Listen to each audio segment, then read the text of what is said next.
Hey everyone. We thought we would give you all an update on our winter sowing that we did in February. It is March 31st today.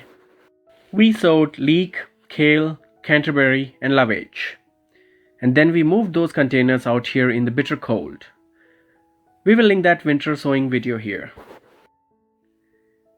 These containers have been sitting here since then. We have not taken any sort of care of them. Let me just grab these containers out of this bucket.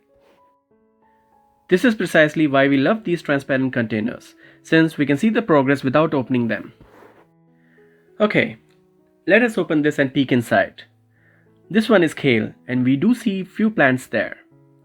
These seeds were from 2018 and they still germinated, at least a few of them. This is a good sign. Now let's look at leek. Leek has some germination as well.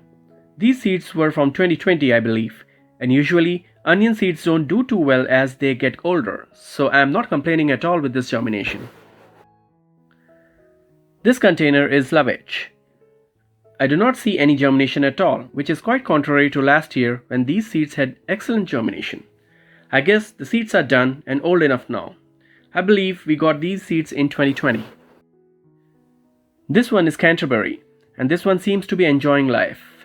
Lots of seed germination, and I bought this packet this year, so higher rate of germination. We will put these containers back where they were and let these plants grow a bit more before we transplant them. Now if you're curious which one of these was the first one to germinate, kale and leek had a tie for first place. We noticed one single plant on March 6th for both of them. Didn't notice any growth on the other two at that time. There you have it. Let us know in comments if you tried winter sowing this year and how is it going for you. Thanks for watching.